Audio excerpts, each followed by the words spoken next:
Hi, everyone, and welcome into Leading Off, presented by Manscaped. It's Monday, August 16th. My name is Brennan Tuma. I can be found on Twitter at TooMuchTuma. I am joined by my good friend, Mike Maher, who can be found on Twitter at Mike Maher. And we've successfully done it, Mike. We've overtaken the show from Dan and Joe. For the most part, they kept their names on the show. They wouldn't let us switch our names, and so you're still Joe and I'm still Dan because they won't let us completely take over. They won't let go. The ego of those two. It was a little running joke on Twitter last night about us stealing the show from them, and Dan said that enough was enough, so he made sure to keep their names on that, and we got put back in our place pretty quickly. But Mike, we have a lot to get to today.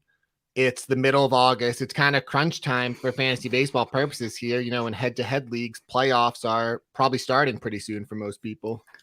Yeah, definitely. I know some of my leagues I'm making a playoff push, and a lot of my roto leagues I'm fading and selling. You know, the trade deadline for one of our leagues was last night, and a couple others it's in a week or two. So I'm in sell mode for some of those, but you know, we're getting there. Yeah, it's crazy because it's mid-August and it does feel like the season's flown by. I don't know if you agree with that or not, but I do not actually. It's been exhausting. It's a busy time with football going on as well, obviously, but I was reminiscing a bit and it felt like the season has flown by. It felt like we were just dealing with the sticky stuff and the fallout from all of that. But one reason that this past weekend was a little bit like April is because we had a no-hitter from Tyler Gilbert. Mike, had you heard of Tyler Gilbert from before this weekend? Of course, I knew everything about Tyler Gilbert. I had dinner with his family the other night. No, I've never heard of him. I actually was really surprised that was like one of the first no-hitters for a pitcher's first start in like a really long time, and that there've only been 4 ever. I could have sworn that, you know, that happens more often. And I thought that Clay Buchholz had did it a while back with the Red Sox, but apparently it was his second start, not his first start. Yeah, I feel like I've heard that stat more. It's just one of those baseball things like, oh, no hitter in his first start. And it's like, I agree with you. I would have been surprised. And we have the list of the other 3 players who have done it here. And I'm assuming you haven't heard of these guys either. Yeah, the household names like Bobo Holloman, Theodore Breitenstein, and Bumpus Jones, the famous Bumpus Jones. And the last 2 are from the 1890s, the dead ball era. So now, usually when we talk to Dan and Joe, I'm the resident young person and you guys are the older ones. But since you're with me here, I'm going to loop you in with me for this joke. And I'll just say that, you know, Dan and Joe, they were probably playing Bumpus Jones in their 1892 fantasy league back in the day. Yeah, they were keeping stats through snail mail and newspapers and you know, meeting up regularly to check the stats on Bumpus Jones. I am younger than the 2 of them. I'm older than you. Yeah. But I'm younger than them, so it works. Okay, so anyways, for Tyler Gilbert, he allowed 10 balls that were hit 95 miles per hour or harder, which is the second most in a no-hitter since baseball began tracking that in 2015. Alec Mills had 11 hard hit balls in his no-hitter last September. Is there really anything to see for this for fantasy purposes, or is this just kind of, you know, a cool little moment for Tyler Gilbert and baseball as a whole?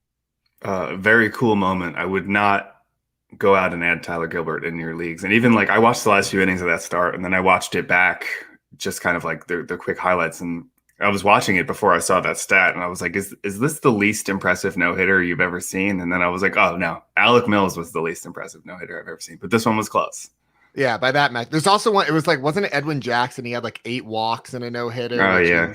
Yeah, so there's ones like that. So, but I do think we can move on for Tyler Gilbert. Very, very cool story. If we're wrong about this, then we'll eat that. But and his dad was in the stands, like going nuts too, which is awesome.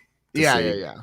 But the metrics really don't suggest, you know, a lot more for him moving forward. 2 players that the metrics do always support, who we got back this weekend, are Fernando Tatis Jr. and Chris Sale. Mike, did you have any major takeaways from the return of these 2 superstars? I mean, that Fernando Tatis just keeps coming back from injury and homering like it ain't no thing. Seeing Sale back was awesome. Yeah. So big it up. Tatis is just, I think the biggest takeaway for Tatis is obviously he went 4 for 5 with 2 homers. I'm pretty sure this is the third time that he's returned from the injured list this year and homered on the day that he came back. So he is a freak of nature. The shoulder injury, it doesn't matter. It doesn't matter. He's, still a top 5 player overall. And every time he gets hurt in my rest of season rankings, I hedge a little and I move him into like the teens again, just to hedge. And then he comes back and now I'm going to have to move him up to the number 1 spot again because he played right field on Sunday and he's going to gain outfield eligibility in all likelihood. Again, there's not a ton of actionable advice here, but it will be cool if he gains that extra position eligibility. Would that make him the number 1 player for you overall if he's shortstop and outfield? I mean, he might already be the number 1 player regardless of where he plays, right? The thing with him all year and something Dan and Joe have talked about all year is just, the concern of that shoulder. And hopefully the move to the outfield kind of helps with that and helps him kind of just, stay healthy and avoid these stints on the injured list. But yeah, I mean, he might be the best player regardless with his tools and his production. So outfield eligibility certainly helps, especially if your shortstop is deeper like the last couple of years than it has been. Remember, for a long period, shortstop was kind of that dead zone, that kind of like almost like running backs in fantasy football where you had to like make sure you got your shortstops early because there aren't any in the, it's kind of like how second base is now, but now it's a little bit deeper. So maybe if you have multiple shortstops and you can slide him into the outfield, sure. Yeah, again, back in the mid 1900s when you guys were first playing fantasy. But Tatis's current 162 game pace, 61 homers, 42 stolen bases, 149 runs scored, 136 RBIs. That is truly, truly insane. As for Chris Sale, he pitched 5 innings. He gave up 2 solo homers, but he had 8 strikeouts and no walks. The velocity was around 93 for the most part, but he was hitting 96. He had an 18% swinging strike rate. His next start's against the Texas Rangers, obviously one of the best matchups you can have. So is it just wheels up for Chris Sale from here? I think so. It seemed like his fastball was fine. It was going up and down in velocity a little bit. His slider looked slower than I remember. Like there were a few sliders that were like high 70s, and I was like, that's not ideal. But, it moved so much that it was still working fine for him. And he did give up those. I think those total home runs were like later in his start. Weren't you at that game? I was actually at the game, so I got a scouting impression, and my takeaway was that he was good. It's kind of like the end result that I thought. But I actually caught a ball for the first time at that game ever, too. You caught a ball, or you just got a ball? It was like between innings. I got the ball right here, actually. You like beat up a little kid for it? Jaron Duran, my guy. You beat up Jaron Duran for it? He threw it to me. I was in the center field bleachers. And I was like pretty high up there, and they've thrown balls up there before, but they never reach where I usually sit. And Duran hucked this one, and I just stuck my hand out and I barehand. It was the crowd went a little nuts. That's awesome. My biggest claim to fame until hosting this podcast. So there we go. Do we have video of this? I don't actually. My buddy works at ESPN, and he tried to see if it was on the broadcast, but it wasn't. It was just like they just like throw it up at the end of an inning, but. Gotcha. But also before we move on, I don't want to hijack this from you, but the Peanuts and Cracker Jacks were talking about Tyler Gilbert. He did throw a 3-pitch inning, which is impressive and fun. So that's worth mentioning. Very true. Always good. Always good. I am going to try to, if at some point I can figure out how to put the comments up for the Peanuts and Cracker Jacks, but I'm very scared to hit the wrong button, and I know either Dan's listening or I can just feel his presence, and I don't want to get yelled at. But he's already watching us and seeing that we're 9 minutes in and still going over the top 3 stories, so he's probably already texting us. Tristan McKenzie, I think they don't know. If they don't know, is that they're not here, and this is a 3-hour show now. It's like the main teacher's not here. Anyway, so Tristan McKenzie is our last big up for the weekend. He flirted with a perfect game. He ended up pitching 8 innings with 1 hit and 11 strikeouts. What are you seeing from Tristan McKenzie? And is this a Tyler Gilbert situation, or is this someone we should be interested in moving forward? I think you can be interested in him. I'm a little worried, in shallower leagues to just go out and get him. But I mean, dating back to July 9th when he was called back up, I think 5 of his last 7 starts have been quality starts, and I'm always tracking those quality starts. And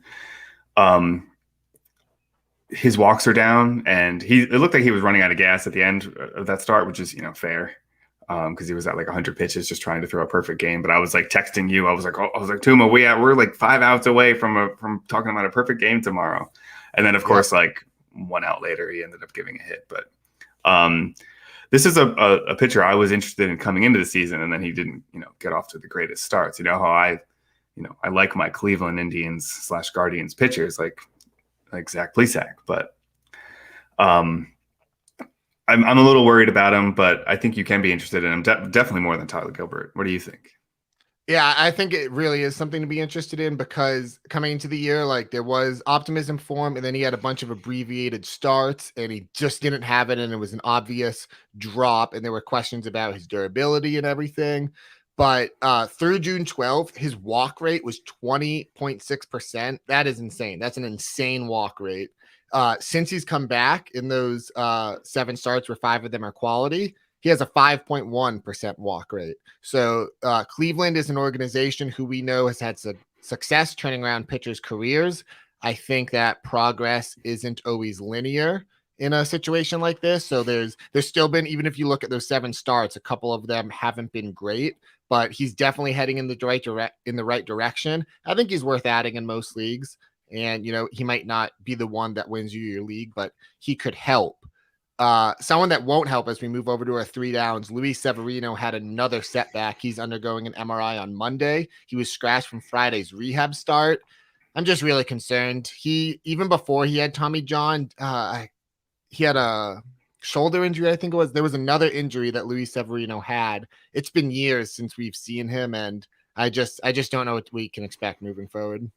Yeah, and the Yankees are downplaying it. They're saying it's precautionary and everything, but I mean, we've seen so many setbacks with him, and it's not like before when it was like a lower body setback. This is his pitching shoulder, which is not ideal. Especially, there you go, you're pushing the right buttons. So yeah, it's concerning. I'm sure the Yankees were banking on getting him back, and that's why the only starting pitcher they acquired at the deadline was Andrew Heaney. Rough. But yeah, it's concerning. He's supposed to get an MRI on Monday, like you said. So we'll see. We'll probably hear in the next day or so what the update is. Yeah. These next 2, I'm going to try to go through a little quicker. One is Craig Kimbrell for me. He hasn't had a save chance since the trade. It's been like 2 weeks. It was first, are they going to share save chances? Liam Hendricks hasn't been that great either, but I don't know. Craig Kimbrell, if you play in a traditional roto league, it feels so strange to drop him, but we're running out of time here. And again, or if you're in a categories league where it's just saves, it's really, really hard. It's a tricky situation. I was lucky enough, my only share, I traded him away right after the trade. I was just too nervous about it, but I don't know. Would you drop him in a roto league? Yeah, I think you can, especially like you said, it's crunch time, and it doesn't seem like he's going to get, even if he gets some save opportunities, it doesn't seem like they're going to be often. Yeah. 2 other struggling players who I don't think are drop worthy are Aaron Nola and Zach Gallen, who both suffered their 7th loss of the season this weekend. And Gallen, to me, I've seen a lot of analysis. Oh, like, this is what's going on. This is what's going on. I just kind of think like this is a situation like Gallen had the forearm strain early in the year. And then do you remember he came back really quickly? He didn't even have a rehab start. So then he had the hamstring injury. I just kind of think he's hurt. I'm kind of just throwing this year away for him. I don't think you can trust him moving forward. Nola, I know the results have been bad, but I think you have no other. What are you going to do? Sit Aaron Nola? So, right. Do you have any thoughts on either of those 2? Yeah, I agree on Nola. I mean, he's been one of the more frustrating pitchers. Gallen, I was high on coming into the season and was excited to, get a full season out of him. And so that's been really disappointing. And I think you're right. I don't know if he's hurt or what it is, but I'm pretty much writing him off for the rest of the season. I'm more concerned about going forward, this forearm strain. Like, is it the sign of, impending Tommy John, or, is he going to bounce back and be okay next year? So it would really suck if we just got kind of this like, kind of crummy year from Gallen, and then we lose him for a year or 2 to Tommy John surgery. Yeah, exactly. And I almost in a dynasty, you could even make the case that he's a sell low. Yeah. Before we move on to some other performances, I'm going to get to this Manscaped read, which is something that we were joking about before this. Joe Pisapia, you are an amazing human being for doing this as well as you do. So Manscaped, you want to get the Lawnmower 4.0. It has wireless charging. New wireless charging system uses electromagnet induction, which can help battery length last longer. If you're still trimming your face with your ball trimmer, it's time to make some changes. You can get 20% off and free shipping with the code leading off at manscaped.com. That's 20% off with free shipping, manscaped.com, code leading off. Joe, I got to talk to you after the show about this because you are a special human for how well you pull that off. Okay, we got a lot of stuff to get through still. We're going to talk about some weekend pitching standouts. Mike, your boy Zach Plesac was really good. Do you trust that moving forward? Of course I trust it going forward. I don't think you're going to see these strikeouts going forward. But hopefully you didn't listen to Dan, because Dan has been telling you to drop Zach Plesac all year. That's true. Moving down, Jack Flaherty returned. It was his first start since May 31st. He threw 6 shutout innings and had 5 strikeouts. They limited him to 81 pitches, which kind of makes sense. You know, it was his first start back. But if you have Jack Flaherty, that's extremely exciting moving forward. Josiah Gray is someone I want to touch on quickly. He threw 6 innings for the first time in the majors, and he had now through 5 appearances, he has a 17.7% swing strike rate. That's like among the league leaders. Obviously, he has a smaller sample size, but I kind of thought he was going to be limited to more 4 to 5 inning starts. But if he's able to go 6, I think he's going to be more of a redraft factor than we thought. Yeah, and I had 2 shares of him in dynasty leagues, and I kind of was like selling right after that trade because one of the more appealing things about him is like, can you get Josiah Gray starting behind that Dodgers lineup? And then he went to the Nationals. I was like, ugh. But like they're giving him, a full run, and he looks fantastic. Yeah. You and I actually in a dynasty league had a trade right around the time that trade happened. And I got Josiah Gray from you. We're in a little bit different of competitive cycles, but I thought the trade to Washington's a little bit old school. They just got to kind of let him develop as a starting pitcher. Whereas the Dodgers, sometimes, we've seen it take years with their young guys. Matt Moore, 6 no-hit innings against the Reds out of nowhere, 8 strikeouts. I did notice he threw his 4-seamer less than usual. Do we care that Matt Moore threw 6 no-hit innings? No. Narrator, we do not. Walker Buehler was amazing yet again. He threw 6 innings for the 23rd time in 24 starts. This was someone who I was a little down on entering the year. I thought the Dodgers would continue babying him. He's got a case for NL Cy Young. Eduardo Rodriguez, 6 innings with 0 earned runs. Over his last 9 starts, a 3.12 ERA with 60 strikeouts and 43 1/3 innings. He was like the poster boy for pitchers underperforming their metrics earlier this season. Would you just kind of trust Erod rest of season? Yes and no. He's been like 2 runs above his expected numbers all year. And so it's we're kind of getting a little late in the game to expect it to really kind of level out. I don't think he was going to ever match those numbers. And he's definitely frustrating when you watch him sometimes, but he's useful, and there's a lot of strikeouts. You're just going to have to understand that every now and then he's going to give up 4 or 5 runs. Yep. Hitting standouts, Joey Votto hit his 26th homer. He is amazing. All the Red Sox went off in their 3-game sweep over the Orioles, even Bobby Dahlbeck. I personally don't trust it moving forward. Matt Chapman went 6 for 12 with 3 homers this weekend. He had a below league average WRC plus entering Sunday. That might be up to league average now, but Matt Chapman's had a weird year. Is he someone that he's must roster for you still moving forward, or has he been on the fringe? Probably on the fringe. If you need to sell out for the power, you can try and do that, but he's going to hurt your average. Yeah. You like him more than Alec Boehm? You're a big Alec Boehm guy? Sure. Matt Olson hit 2 homers. I just had to point this out. He had a 31% strikeout rate in 2020, and he entered Sunday. That strikeout rate was 15.8%. He cut it in half, and that strikeout rate has gone down every single month as the year goes on. That's incredible. How many homers do you think Dansby Swanson's on pace for? Reading the sheet or guessing? If you had to guess. If I had to guess before reading your notes, I would have guessed like 26.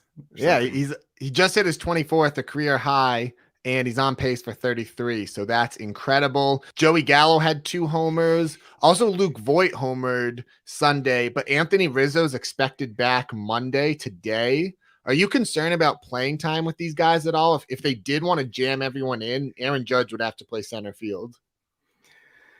Yeah, I mean, I'm most concerned that if I'm a Giancarlo Stanton owner, because I think he might be the odd man out, because at some point, like Luke Voit is just a better hitter than Stanton right now. So like if you're going to DH one of them, I'm probably DHing Voit over Stanton. Yeah, and if they were to jam everyone in, it's Judge in center, both Stanton and Gallo in the outfield. I don't know, it's a little messy to me. You don't think Gallo would play center? Not that it matters for fantasy, but yeah, maybe I read an article. I don't know, okay. maybe I should have dived into it more myself. But Jonathan India, 5th homer in 13 games on Sunday. Ever since May 30th, he had a subtle or toe tap. He's going to win Rookie of the Year. Running away, I think, at this point for the National League. Despite your tweet blasting him. I sometimes I love diving into like the MVP Rookie of the Year cases, and it's not meant to start arguments. It's just meant to be fun. And I put it up, and at the time I had India as like 3rd or an honorable mention, and every reply is just like Rogers over India, Rogers over India, Rogers over India. It's like, oh my God. Some duds. Alec Bohm, like you said, rode the bench all weekend. Is he just a drop everywhere?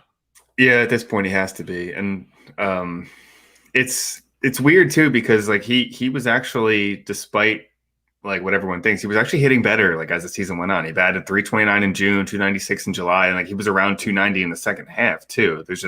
He was inconsistent and there wasn't a lot of power. And now you don't normally care about defense for fantasy, but his defense has been so bad that he lost his job. And so there is no more like coming back and, normaling out and kind of, performing to your numbers if you lose your job and you're on the bench, which is where he is now. Mm-hmm. Yeah, they're in the playoff race now, so they're not going to put up with that for the whole season. Patrick Sandoval was a bit of a bust this weekend against the Astros, 4 runs and 4 2/3. I just wanted to mention him because he is a Tuma approved, fringe player. He's 8th in swinging strike rate among pitchers with at least 7 innings. That's a stat you want to buy into. Austin Gomber was bad, 5 runs and 4 innings. His home run splits, normally you would think start Gomber on the road. On the road, he has a 5.80 ERA. At home, he has a 1.70 ERA. Is that something you buy into at all, or is that just random noise? I would say random. Personally. Yeah, I would too. Jesus Luzardo, there was a lot of optimism about him after the trade, but 5 innings and 5 runs. He's now given up 15 runs and 14 2/3 innings since the trade. You cover Marlins recaps for FantasyPros. Have you noticed anything with Luzardo? Yeah, I've noticed he's been bad. He's been bad at baseball.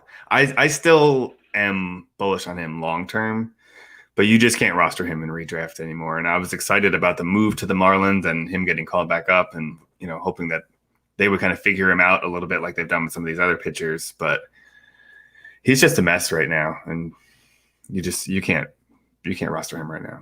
Yeah, I thought it was surprising. After the trade, they brought him right up. I thought they might have let him work on things in AAA, but again, that's more of a long-term play. All right, we got 6 minutes, and we're going to go to news and notes.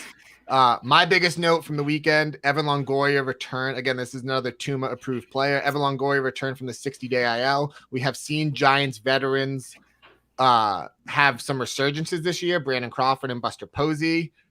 Evan Longoria was having a great season when he went down, and he was even underperforming his expected stats. So he is a must-add, in my opinion. Javier Baez went on the IL. Kyle Schwarber returned. Jacob deGrom was shut down for 2 more weeks. That's a killer. What are you doing with Jacob deGrom? He's just an IL stash until he's out for the season? Yeah, pretty much. And it wouldn't be leading off without talking about the Mets a little bit. And even though our 2 resident Mets fans are not here, so back on July 16th, this was tweeted out earlier this morning. Back on July 16th, the Mets odds to make the playoffs, according to Fangraphs, was 74.4%. What do you think the Mets odds are now to make the playoffs? I don't want to go too low, like 35%. Oh, you should go lower. It's 17.5%. Damn, that hurts. That hurts. The Braves and Phillies have both been surging a bit as well. One bit of good news potentially for the Mets: Francisco Lindor hits off a machine. He can return not this week, but the following week. Mookie Betts received an injection for the hip pain. He's without a timetable. That's annoying. Waskari Noah, remember he hurt his hand. Like, was like intentionally. He like punched his hand or something, I think. He's going to return Tuesday for the Braves. Byron Buxton could begin a rehab assignment. Yu Darvish was placed on the IL. That hurts. Have you noticed Yu Darvish just hasn't been that good lately? Yeah, I have noticed. I think one of his more recent starts, he was better, but before that, it was very bad in the second half. Adalberto Mondesi, is he going to still lead the league in steals? Because he had another setback with oblique tightness. Time's running out, Dan. And Jesse Winker was in and out of the lineup all weekend. He's dealing with lower back tightness. Just keep an eye on his status before you put in your weekly lineups. Garrett Cole is expected to return from the COVID injured list and start today against the Angels. Obviously, get him in your lineup.